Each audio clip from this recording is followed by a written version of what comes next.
നമസ്കാരം. മെട്രോ മാറ്റിനിയിലേക്ക് സ്വാഗതം. മലയാളികൾക്ക് ലിസി എന്ന നടിയെ പരിചയപ്പെടുത്തേണ്ട ആവശ്യമില്ല. നിരവധി ചിത്രങ്ങളിലൂടെ പ്രേക്ഷകരുടെ പ്രിയങ്കരിയാകാൻ ലിസിക്ക് കഴിഞ്ഞിരുന്നു. ഇപ്പോഴത്തെ ലിസിയുമായുള്ള സൗഹൃദത്തെക്കുറിച്ച് തുറന്നു പറയുകയാണ് മേജർ രവി. ലിസിയുമായി വളരെ അടുത്ത സൗഹൃദം തനിക്കുണ്ടായിരുന്നുവെന്നും എന്നാൽ ചില തെറ്റിദ്ധാരണകൾ മൂലം തങ്ങൾ പിന്നീട് അകന്നുവെന്നും അഭിമുഖത്തിൽ മേജർ രവി വെളിപ്പെടുത്തി. എന്റെ ഗുരുനാഥനാണ് പ്രിയദർശൻ. ഞാനും പ്രിയേട്ടനും പലപ്പോഴും പല കാര്യങ്ങളിലും ഉടക്കാറുണ്ട്. പക്ഷേ തേർഡ് പാർട്ടി വന്നിട്ട് പ്രിയേട്ടൻ ശരിയല്ലെന്ന് എന്നോട് പറഞ്ഞാൽ ഞാനത് സഹിക്കില്ല. എന്റെ ഗുരുനാഥനുമായി ഞാൻ ഉടക്കുന്നത് ആധികാരികമായിട്ടാണ്. അത് പല കാര്യങ്ങളിലും അദ്ദേഹം തെറ്റ് ചെയ്താൽ ഞാനത് തുറന്നു പറയും. ഒരിക്കലും അതിനെ ന്യായീകരിക്കാൻ നിൽക്കാറില്ല. കാരണം അദ്ദേഹം തെറ്റ് തിരുത്തണം, അതിനുവേണ്ടിയാണ്. സുജിയും ലിസിയുമായി അത്രയും നല്ല സുഹൃത്തുക്കളാണ്. ഇവർക്ക് ഞാൻ ഒരു സഹോദരന തുല്യനും.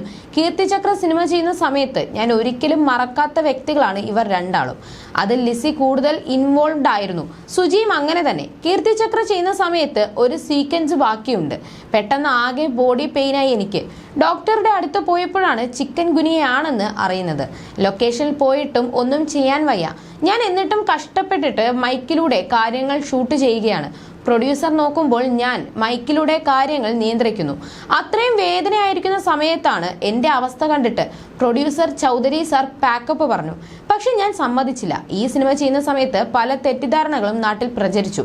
ലാലിനെ പോലും തെറ്റിദ്ധരിപ്പിച്ചു. ലാൽ മണ്ടനാണ്. മോഹൻലാൽ ആകെ 17 ദിവസമാണ് ഷൂട്ട് ചെയ്തിരിക്കുന്നത്. ഇപ്പോൾ തന്നെ കുറെ പടങ്ങൾ പൊട്ടിപ്പോയി എന്നൊക്കെ. ഈ അവസരത്തിലാണ് ഞാൻ ലിസിയുമായി കാര്യങ്ങൾ ഷെയർ ചെയ്യുന്നത്. പല സമയത്ത് ലിസി എന്നെ ആശ്വസിപ്പിച്ചിട്ടുണ്ട്. ചിക്കൻ ഗുനിയ കഴിഞ്ഞ സമയത്ത് ലിസി എന്നെ കംപ്ലീറ്റ് റിലാക്സ് ചെയ്യിപ്പിച്ച ദിവസം ഞാൻ ഒരിക്കലും മറക്കില്ല. എന്നെ ഒരു മസ്ജിദിൽ കൊണ്ടുപോയി പൂജ ചെയ്യിപ്പിച്ചു എനിക്ക് വേണ്ടി. എന്നെ അത്ര കെയർ ആയിരുന്നു ലിസിക്ക്. അത്തരത്തിലുള്ള ഒരു ബന്ധമായിരുന്നു ഞങ്ങൾക്കിടയിൽ. എന്നാൽ ഇടയ്ക്കൊരു തെറ്റിദ്ധാരണ ഞങ്ങൾക്കിടയിൽ ഉണ്ടായി. എന്നെങ്കിലും ഒരു അവസരം കിട്ടുമ്പോൾ ഞാനത് തുറന്നു പറയും. ഈ രണ്ടുപേരും എനിക്ക് അത്രയും പ്രിയപ്പെട്ടവരാണ്. സുജി ഇന്നും ബന്ധം നല്ല രീതിയിൽ കൊണ്ടുപോകുന്നു. മറ്റൊന്നും പറയാൻ ഇപ്പോൾ ഞാൻ ആഗ്രഹിക്കുന്നില്ല. പടം കണ്ടിട്ട് ഇന്നും ലിസി എന്നോട് പറഞ്ഞ വാക്കുകൾ ഓർമ്മയുണ്ട്.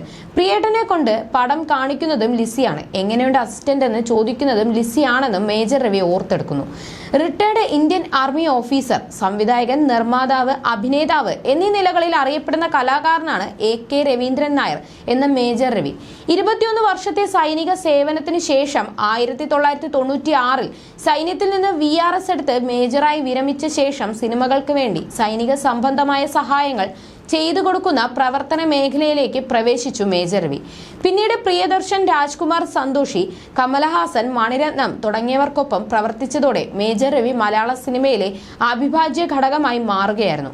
പ്രിയദർശൻ സംവിധാനം ചെയ്ത മമ്മൂട്ടി നായകനായി അഭിനയിച്ച് 1999 റിലീസായ മേഘം എന്ന സിനിമയിലൂടെ അഭിനയ രംഗത്തെത്തിയ രവി 20ഓളം സിനിമകളിൽ ചെറുതും വലുതുമായ വേഷങ്ങളിൽ അഭിനയിച്ചു.